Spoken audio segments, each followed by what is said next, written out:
तो student start करते हैं एमसीक्यू नंबर 12। एमसीक्यू नंबर 12 में ऐसा है magnetic field inside the hollow pipe.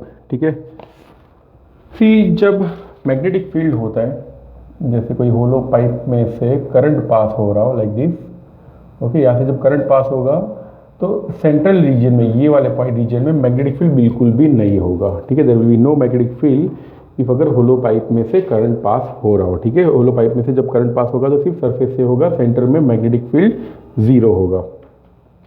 Okay, तो magnetic field inside the hollow pipe is always zero.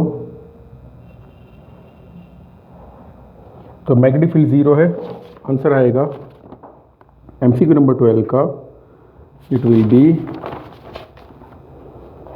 Yes. Question ऐसा है कि if a long copper pipe carries a direct current, then the magnetic field associated with the current will be, magnetic field associate कहाँ पे होगा, तो only outside the pipe होगा, अंदर की तरफ मैग्नेटिक फील्ड नहीं होगा। तो इसका आंसर आएगा ऑप्शन बी। ठीक है, मैग्नेटिक फील्ड होगा तो सिर्फ आउटसाइड द पाइप होगा, अंदर की तरफ नहीं होगा। Next question is number 13, it is on the basis of unit of magnetic dipole moment पूछा हुआ है। अब देखो यूनिट जो है मैग्नेटिक डाइपोल मोमेंट का, मैग्नेटिक डाइपोल मोमेंट होता क्या है, so we can M is equal to मीना, याद रखना है फॉर्मूला, मीना M is equal to I N A. Okay, ये है मैग्नेटिक मोमेंट, एन का कुछ यूनिट नहीं होता, ये हो जाएगा ampere into metre square, ampere into metre square. अब देखते हो ऑप्शन में ये दिया हुआ या नहीं दिया हुआ, बिकॉज कभी कभी इससे भी डिराइव्ड यूनिट्स बनते हैं। एम्पियर मीटर स्क्वायर दिया हुआ है, option D is the answer. अब देखते हैं unit of pole strength of magnet. देखो पोल स्ट्रेंथ और मैग्नेटिक मोमेंट में लोगों को बहुत कंफ्यूजन रहता है, कंफ्यूजन दूर कर देता हूँ। मीना याद रखना है, मैग्नेटिक मोमेंट के लिए भी मीना ही याद रखना है। ठीक है, दोनों के लिए मीना, बट याद रखना यहाँ पे कैपिटल एम तो capital N, small N small N. याद करो स्मॉल एन क्या होता है, it is number of turns per unit length, यानी ये होगा I number of turns per unit length. ठीक है, तो हो जाएगा ampere metre square by metre, तो हो जाएगा एम्पियर इंटू मीटर। सो 14 का आंसर होगा ऑप्शन ऑप्शन ए आ रहा है इसके अंदर। यस, ऑप्शन ए है, ampere into metre is the answer, option A. अब देखो ऑप्शन ए जो है वो दिया हुआ है, ध्यान से देखो, it is given as a charge into velocity. ठीक है, चार्ज को वेलोसिटी के साथ मल्टीप्लाई करो तो भी हमको सेम डायमेंशनल फॉर्मूला ही मिलेगा। देखो चार्ज को मैं वेलोसिटी के साथ मल्टीप्लाई कर, देखो Q is equal to I T होता है, आई यानी current, okay, into time. Velocity जो है वो क्या होता है, it is we can say distance covered upon time. ये कट हो जाएगा तो क्या मिलेगा, एम्पियर इंटू डिस्टेंस, यानी ampere into metre, ampere into metre ही होता है। तो ओवरऑल 14 का आंसर होगा option A, ampere into metre. अब देखते हैं क्वेश्चन नंबर 16 और 17, उसमें कुछ क्वेश्चन में प्रॉब्लम है, प्लीज ओमिट दिस क्वेश्चन, 16 और 17 मत करना। अब सीधे आते हैं क्वेश्चन नंबर 18 पे। क्वेश्चन नंबर 18 में मैग्नेटिक फील्ड दिया हुआ है। Okay, length of the conductor is also given, length is 1 metre, magnetic field is 2 tesla, frequency is 10 hertz और ईएमएफ फाइंड करें। देखो इसमें कैसा रॉड दिया हुआ है, rod is rotating in presence of magnetic field.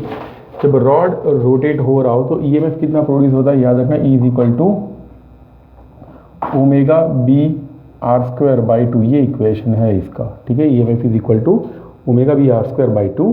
यहाँ पे आर यानी लेंथ ही होगा, मैं आर भी लिख सकता हूँ, यहाँ पे लेंथ भी लिख सकता हूँ। ठीक है, आर इसलिए लिखा था बिकॉज जब ये रॉड रोटेट होगा तो जो रेडियस होगा that will be equal to length या तो फिर रेडियस। अब देखो ओमेगा की वैल्यू क्या होती है, 2 पाई एफ, तो देखो 2 pi F B L square by 2, भगवान का दिया सब कुछ हमारे पास है, ये 2 तो कट हो जाएगा। पाई एफ बी एल स्क्वायर, देखो पाई तो पाई होता है, एफ बी और एल, एफ बी एल तीनों दिए हुए हैं, वैल्यू पुट अप करो, यू विल गेट आंसर, और आंसर आ रहा है 20 पाई। ओके, पाई को पाई रखना है, विल गेट 20 पाई। ओके, इतना वोल्ट ईएमएफ प्रोड्यूस होगा ये वाले केस में। सो आंसर होगा ऑप्शन बी। ठीक है, B is the answer of this question. अब देखते हैं next question, that is question number 19। 19 में दिया हुआ है that the 2 inductors are there और 2 इंडक्टर्स जब सीरीज में ज्वाइन करें तो 2.4 हेनरी है। जब 2 इंडक्टर्स को पैरेलल में ज्वाइन करें तो हमको मिला है 10 हेनरी। तो इंडिविजुअल इंडक्टर्स का इंडक्टेंस क्या होगा ये फाइंड करना है। तो सबसे पहले देखो सीरीज वाला है जो बहुत इंटरेस्टिंग है। सीरीज में ज्वाइन करो तो हमको कितना मिला, वी आर गेटिंग 2.4। क्वेश्चन में थोड़ा प्रॉब्लम है 100%।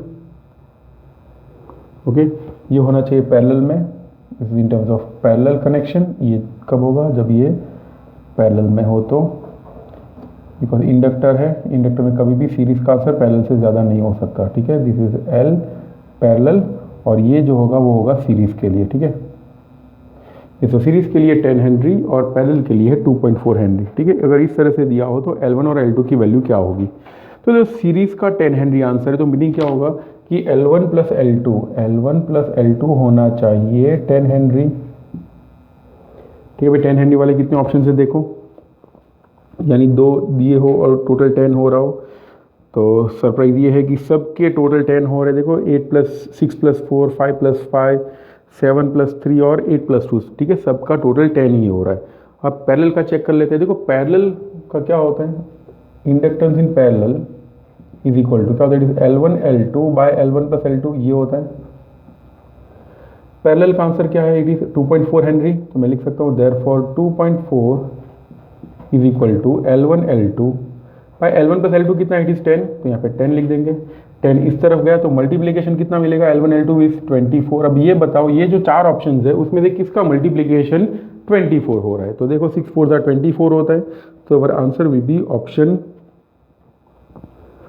Option A is our answer. ठीक है, इसका आंसर हो जाएगा ऑप्शन ए। ठीक है, नेक्स्ट देखते हैं नंबर 20 एंड 21, दोनों ट्रांसफॉर्मर्स के, इसलिए दोनों साथ में लिए हुए। अब ऐसा है कि the device which is use to increase और decrease the AC voltage, AC voltage को इंक्रीज या डिक्रीज कौन करता है, तो उसका आंसर है ट्रांसफॉर्मर। ठीक है, दैट इज क्वेश्चन नंबर 20।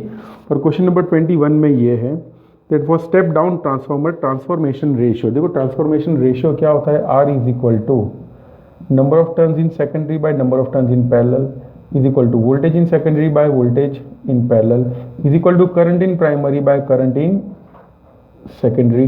ठीक है, करंट में उल्टा हो जाता है IS। ये ट्रांसफॉर्मेशन रेशियो जब ग्रेटर देन 1 हो, ठीक है, तो उसे बोलते हैं स्टेप अप ट्रांसफॉर्मर, और R अगर लेस देन 1 हो तो उसे बोलते हैं स्टेप डाउन ट्रांसफॉर्मर। तो अगर 21 का आंसर देखें तो it is for step up transformer, और स्टेप अप ट्रांसफॉर्मर के लिए, सॉरी स्टेप डाउन ट्रांसफॉर्मर के लिए पूछा हुआ है। स्टेप डाउन ट्रांसफॉर्मर के लिए R will be less than 1, ये अपना आंसर होगा, और ये दिया हुआ है ऑप्शन बी में। ठीक है, so B will be our answer।